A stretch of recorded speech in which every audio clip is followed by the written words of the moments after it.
Everyone, welcome back to my channel Purnima केसो blog. और आप सब कैसे हैं? आई होप आप सब बहुत अच्छे से होंगे।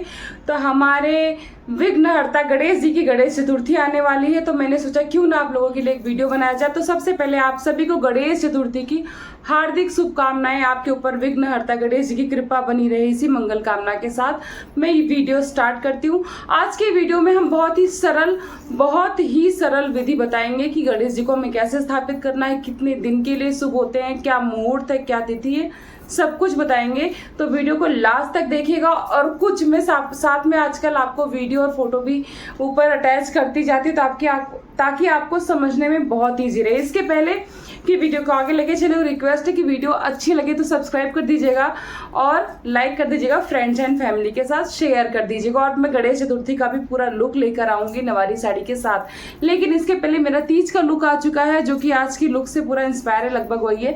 मैंने ये मराठी नोचिन पहनी है, पूरा मैंने कैसे कैसे क्रिएट किया है, स्टेप बाय स्टेप मेकअप सब कुछ बताया है, तो उसको जाकर देख लेना। आपको तीज में रेडी होने के लिए बहुत ही ज़्यादा आसान हो जाएगा। तो चलिए वीडियो को आगे बढ़ाते हैं। तो जैसा कि आप सबको पता होगा कि भाद्रपद मास की शुक्ल पक्ष की चतुर्थी तिथि को हमारे गणेश जी का आगमन होता है, गणेश चतुर्थी होती है। और इसी दिन हम स्थापना करते हैं। कुछ लोग 1 दिन के लिए, कुछ लोग 1.5 दिन के लिए भी करते हैं, कुछ लोग 3 दिन के लिए, कुछ लोग 7 दिन के लिए, कुछ लोग 11 दिन के लिए भी गणेश जी की स्थापना कर सकते हैं। आप कितने दिन के लिए करो, इसके लिए आप बाध्य नहीं हो, आप कर सकते हो। जैसे कुछ लोगों की इच्छा होती है पर वो सोचते हैं कि हम ज़्यादा दिन तक सेवा नहीं कर पाएंगे, तो वो 1 दिन के लिए या 1.5 दिन के लिए कर लेते हैं। लेकिन आपको क्या बातें ध्यान रखना है, ये चीज़ अवश्य जान लीजिएगा। क्योंकि हम लोग स्थापना तो कर लेते हैं, लेकिन विसर्जन के समय बहुत सारी गलतियां करते हैं, जिससे हमें फल के सिवा उसका लाभ नहीं मिलता है और नुकसान ज़्यादा हो जाता है। तो आप पूरी वीडियो देखिएगा, आपको स्टेप बाय स्टेप में सब चीज़ समझाती जाऊंगी। और ये स्थापना आप कितने दिन के लिए भी कर सकते हो, उसमें कोई दिक्कत नहीं है। पूजा की विधि सब में सेम ही रहेगी। तो सबसे पहले आपको घर में अपने साफ सुथरी एकांत में, मतलब एक ऐसी जगह की चुनाव कर लेना है, एक ऐसी जगह का चुनाव जहाँ पर ज़्यादा शोरगुल गंदगी ना हो, जहाँ भगवान को कोई बार बार हिलाए नहीं। क्योंकि एक बार स्थापित हो जाते हैं तो स्थापना के बाद इनको बार बार हिलाना डुलाना नहीं होता है, जब तक विसर्जन का समय ना आ जाए। जितने दिन के आपने संकल्प ना किया उतने दिन तक आपको इनको बिल्कुल हिलाना डुलाना नहीं। तो सबसे पहले आपको एक चौकी लगा लेनी है, उस पर लाल कपड़ा बिछा लेना। चौकी नहीं तो कोई स्टूल आप साफ सुथरा करके उस पर लाल या पीला कपड़ा भी बिछा सकते हैं। उसके ऊपर एक भगवान जी का अलग से आसन थोड़ा चौकी से ऊंचा लगाइएगा। और ऊंचा आसन लगाने के बाद आप पीछे जो उनकी झांकी है कैसे भी सजा सकते हैं, फूल से, माला से, तोरण से, गजरे से, जैसी भी आपकी इच्छा हो, जैसी भी आपकी आस्था हो, उस हिसाब से आप उसका सजावट कर सकते हैं। तो भगवान जी के आसन पर हमें थोड़ा सा अक्षत का मतलब क्या होता है, जिसको कोई क्षति ना हुई हो, उस चावल को जो कहीं से टूटा ना हो, कहीं से फटा ना हो, उसको अक्षत कहते हैं। जिसकी और बहुत लोग अक्षत तो लगा लेते हैं फटाफट। अगर ऐसा है कि आपको पूरा सीधा अक्षत नहीं मिल रहा तो आप मत यूज करिए, इसमें आपको दोष नहीं लगेगा। लेकिन आप टूटा फटाक से यूज करते हैं तो ये आपको दोष से कर देगा। तो आप इसलिए कोशिश करिएगा कि आप ऐसा अक्षत यूज करें जो टूटा फटा ना, उसको चौकी पर थोड़ा सा लगा डालकर और उस पर ही हमारे गणपति को बिठाना है। आगे आप नवग्रह या फिर 3 बार ऐसे अक्षत रख सकते हैं। और सामने जो हमारे घर में रोज पूजे जाते हैं गणेश लक्ष्मी, उन गणेश जी को भी स्थापित कर देना है उनके साथ में। तो वो 3 ढेर छोटा छोटा चावल का क्यों लगाया जाता है मैं आपको बताती हूँ। बीच में जो हमारे घर के मंदिर के गणेश जी उन्हें बिठाएंगे और दोनों साइड हम सुपारी या फिर हल्दी की गांठें ले लेंगे, उनकी रिद्धि सिद्धि बनाकर दोनों तरफ स्थापित कर देंगे। इस तरह से हमारे गणपति जी स्थापित हो गए। उसके बाद आपको कमल का अष्टदल बनाना है। या तो आपके पास अष्टदल वाला कमल मिल जाए तो बहुत उत्तम रहेगा, नहीं मिलता है तो आप चावल मुट्ठी भर ले लोगे अच्छत वाला, जो बिना टूटा फटा हो।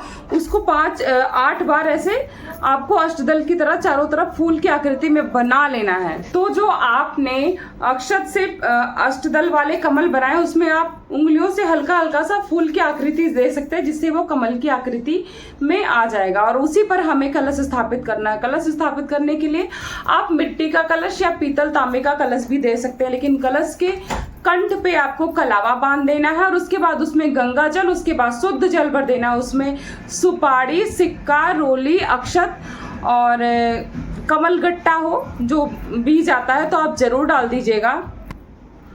और उसके बाद हमें आम का पल्लव ले लेना है। आम का पल्लव नहीं मिलता तो आप अशोक का भी ले सकते हैं, 5 या 7। और उसके बाद उसको रोली और हल्दी से टीक कर और कलश के ऊपर सजा लेना है। जैसे हम कंठ पर मौली बांधते हैं कलश के, जस्ट उसके ऊपर सजा लेना है। इस चीज को आप जरूर करिएगा, मौली के बिना कलश अधूरा होता। फिर कलश पर आपको स्वास्तिक का चिन्ह बना लेना है। स्वास्तिक का चिन्ह बनाते समय हमेशा ध्यान रखना है कि स्वास्तिक का चिन्ह क्रॉस करके नहीं बनाना। अगर नहीं बनाना आता है तो आप किसी से सर्च कर लीजिए गूगल पे, या किसी पंडित से पूछ लीजिए। आप ये स्थापना ही आप किसी पंडित से करवा सकते हैं, या फिर अगर आपको कहीं नहीं मिलता आप कमेंट बॉक्स में बताइए, मैं आपको बनाकर बता दूंगी कि स्वास्तिक का चिन्ह कैसे बनाते हैं। उसके बाद हमें उसके ऊपर एक नारियल ले लेना है। नारियल जटा वाली होनी चाहिए, उसमें जल होना चाहिए। उसके ऊपर कलावा लपेट देना है। अगर कलावा नहीं तो आप पीला या लाल वस्त्र भी लपेट कर रख सकते हैं, लेकिन ध्यान रखें कि उसका मुख ऊपर की ओर हो या फिर हमारी तरफ रहे, नीचे अंदर कलश में नहीं होना चाहिए।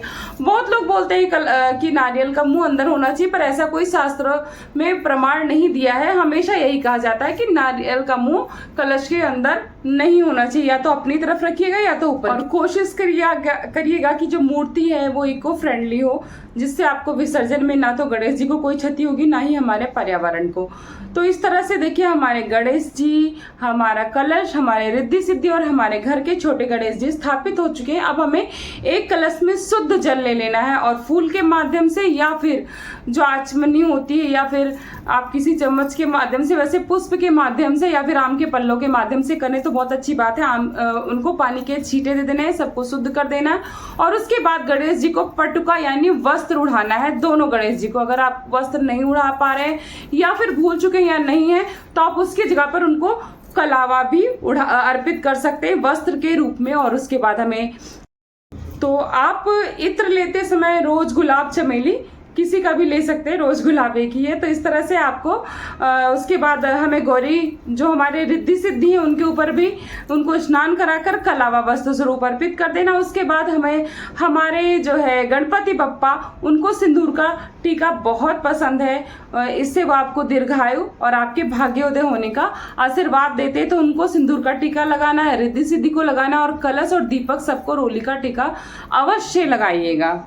इसके बाद आपको मन ही मन गणपति बप्पा मौर्य का उच्चारण करते रहना, या तो ओम गंग गणपते नमः, या फिर आपको गणेश जी का कोई भी मंत्र आता है आप उच्चारण करते हुए ये सारे विधि कर सकते हैं। फिर हमें क्या करना है, हमें गणेश जी को गुड़हल का पुष्प बहुत पसंद, अगर मिल जाता है तो बहुत अच्छी बात है, नहीं कोई भी पुष्प माला या फिर पुष्प आप उनको अर्पित कर सकते हैं। उसके बाद आपको दूर्वा की 2 गांठें अर्पित करनी, हो सके तो ये आप 21-21 यानी विषम संख्या की गांठें बना लें, धूप की लेके 21, 7 जो भी हो सके। 21 की है तो अति शुभ मानी जाती है और भगवान जी के पास रखते हैं। और ध्यान रखें कि जनेऊ जरूर चढ़ाना है। अगर जनेऊ नहीं मिलता है तो कलावा का आप जनेऊ बना लें और तिरछा जैसे पहनते हैं वैसे ही उनको पहनाना है, लेकिन ये जनेऊ स्थापना के दिन ही पहनाना है, बाद में आप इसे नहीं पहना सकते।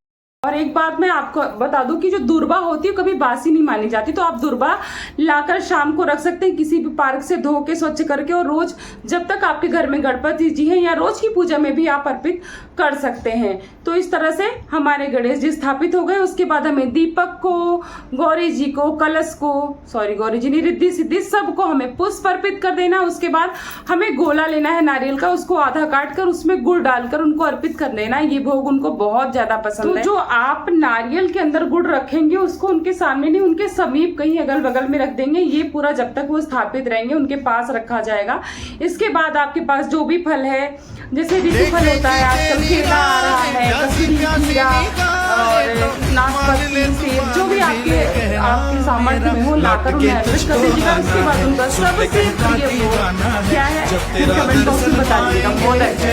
मोदक अर्पित करना है। मोदक के अंदर घी से नारियल, गुड़, मेवा आदि का मिश्रण होता है। ऊपर से जो उसका बाहरी आवरण होता है चावल का, गेहूं के आटे का और कहीं कहीं चने के आटे का भी बनाया जाता है। आपके यहाँ जैसा होता हो, लेकिन वो भाप में पकता है, उसको फ्राई करके मोदक नहीं चढ़ाना चाहिए, जैसे बहुत सारे लोग आजकल करते नहीं। आप भाप में पकाइएगा या फिर पूरा बनाकर सांचे में जैसे बनाया जाता है, या फिर आप रेडीमेड भी ला सकते हैं अच्छी किसी स्वच्छ साफ दुकान से।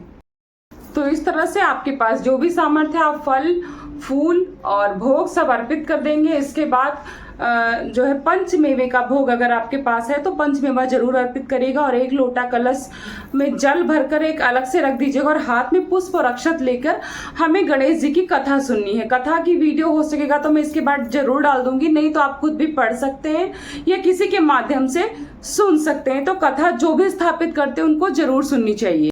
जो हमने जल का कलश रखा उसमें थोड़ा सा पुष्प, थोड़ी सी रोली डालकर सूर्य देव को अर्पित कर देंगे। इसके बाद हमें घी का दीपक जलाना है, धूप और कपूर इसको सारी चीजें जला के हमें आरती की थाल सजा के गणेश जी की आरती कर देनी है। जो भी आरती आपको पसंद हो, जय गणेश देवा मंत्रों के साथ, बड़े भाव के साथ सब कुछ करना है, बड़े भाव के साथ सब कुछ अर्पित करना है, क्योंकि भाव पूजा सर्वाधिक महत्व रखती है कर्म पूजा के अलावा। अगर आपका भाव नहीं है और आपने 56 भोग बना लिया है, बहुत कुछ खर्च कर दिया है, तो उस पूजा का कोई अर्थ नहीं होता। इसलिए आपकी पूजा में भाव बहुत जरूरी है।